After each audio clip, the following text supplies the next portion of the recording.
Hello, friends. Welcome to Look and Live. You are now here with Pastor James Devalan, and this is The Perspective.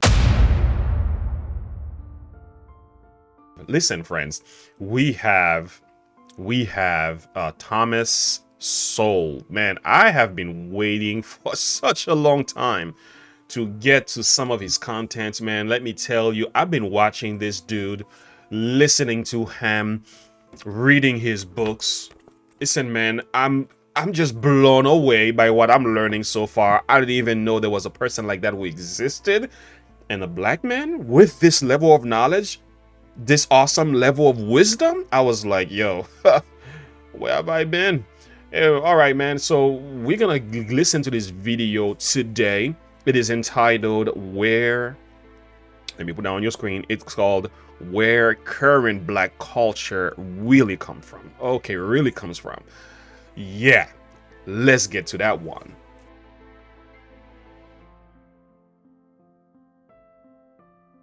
Okay, friends, if you happen to be new, don't forget to like and subscribe to the page and click the bell icon as well to get more of my notification uploads. All right, let's listen to this video right now, where current black culture comes from. I think this is significant, especially in a time when we are seeing so many things happening to the black community. We're hearing movements like Black Lives Matter and many others connected to it, and so many other issues that we do face in the black community. But it's good to know the history of what happened, and I think this is going to put the spotlight on many things. And when I listened to this, guys, I was like, yo, this is amazing. People needs to know more about these facts, and that's why I had to go and get the book. I literally had to get Black, Redneck, and White Liberals, and I'm just only in the first chapter, and my mouth is like this. Yeah, that's my reaction to that. Anyway, let's continue. Are you ready? Let's get into the heart of this video, friends. All right, let's do it. These people are creating a terrible problem in our cities. They can't or won't hold a job, they flout the law constantly and neglect their children, they drink too much, and their moral standards would shame an alley cat. For some reason or other, they absolutely refuse to accommodate themselves to any kind of decent, civilized life. This was said in 1956 in Indianapolis, not about blacks or other minorities, but about poor whites from the South. Yeah. That's actually the first quotation you find in the book as well, for those of you who do have that. And I will highly encourage you, if you are not just a black man, Caucasian man, whatever version man you may be, you need to get that book and read, because it's gonna blow your mind. Yeah. Not about blacks or other minorities, but about poor whites from the South. Nor was Indianapolis unique in this respect.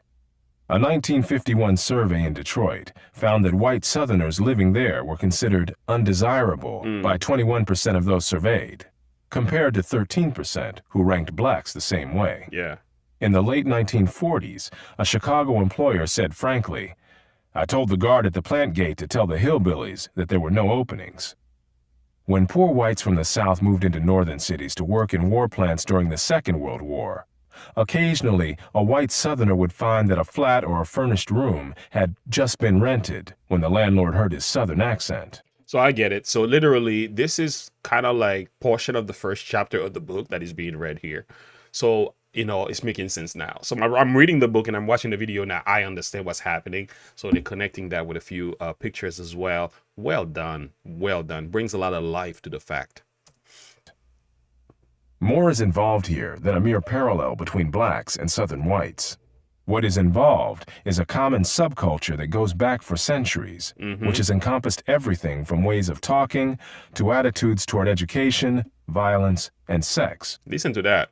So this culture that goes back into history is what the black community have inherited. So this is not something that just came out of nowhere. No, this is a historical cultural behaviors that has been translated over to the black community, to the ghetto, to what I've seen in Brooklyn, to what I've seen in Queens. These are the things that we have inherited. I love this because I never thought of it this way before. And which originated not in the South, but in those parts of the British Isles from which white Southerners came. Wow. That culture long ago died out where it originated in Britain, while surviving in the American South. Then it largely died out among both white and black Southerners, while still surviving today in the poorest and worst of the urban black ghettos. Wow. It is not uncommon for a culture to survive longer where it is transplanted and to retain characteristics lost in its place of origin. Yeah. The French spoken in Quebec and the Spanish spoken in Mexico contain words and phrases that have long since become archaic in France and Spain. Regional German dialects persisted among Germans living in the United States after those dialects had begun to die out in Germany itself. A scholar specializing in the history of the South has likewise noted among white Southerners archaic word forms, while another scholar has pointed out the continued use in that region of terms that were familiar at the time of the first Queen Elizabeth.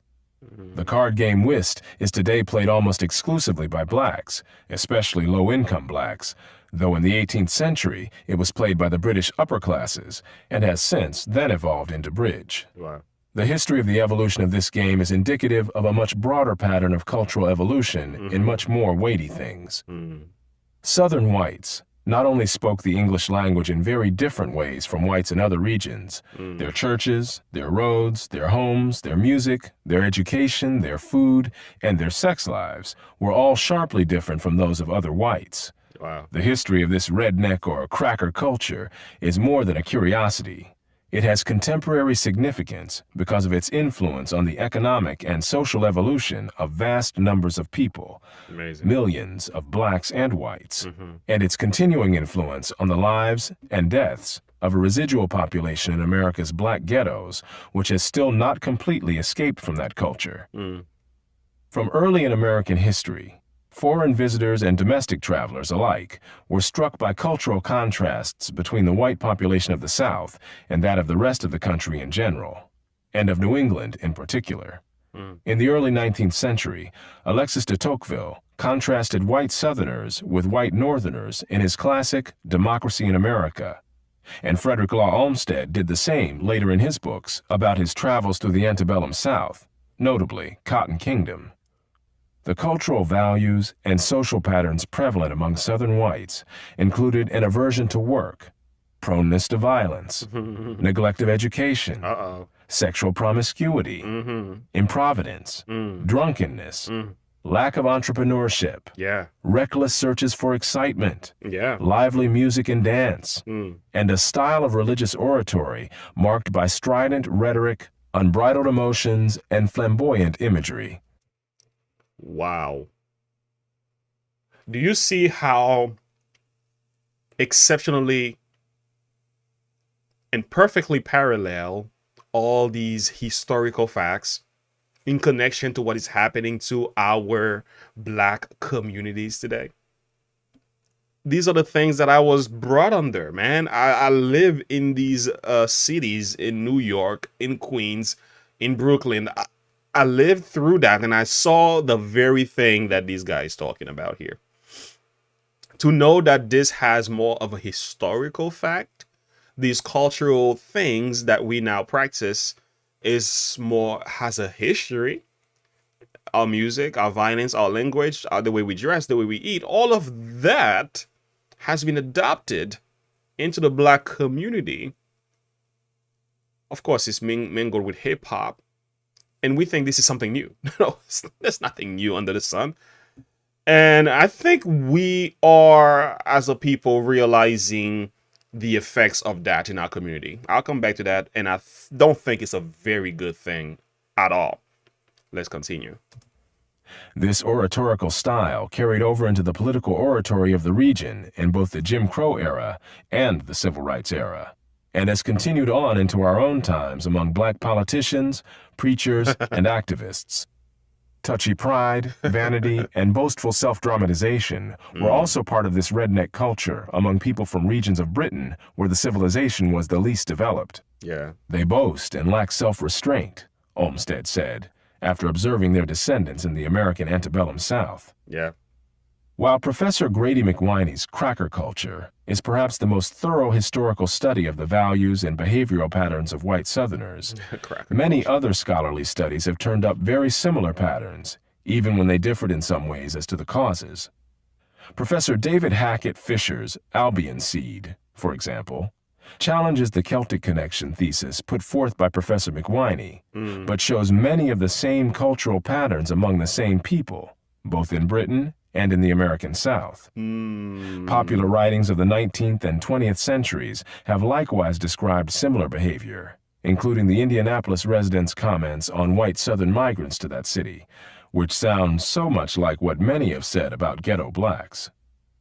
None of this is meant to claim that these patterns have remained rigidly unchanged over the centuries, or that there are literally no differences between whites and blacks in any aspects of this subculture.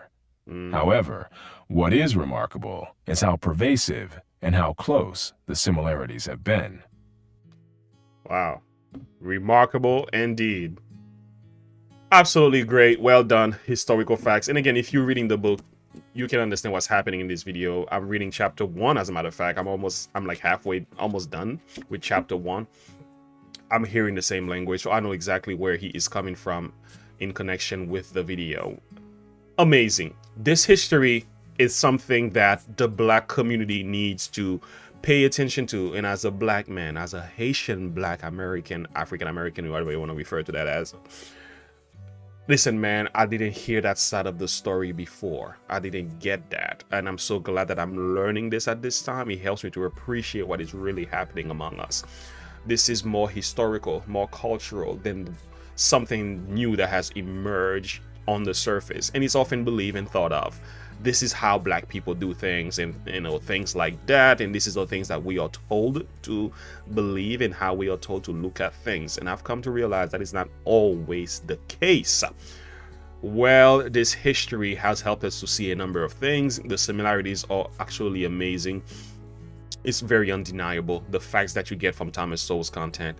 Also, one thing I also noticed is just like it's just how true and basic it is, and how literally we are having similar consequences from these cultural behaviors of that in the past in connection to what's happening in our current black communities.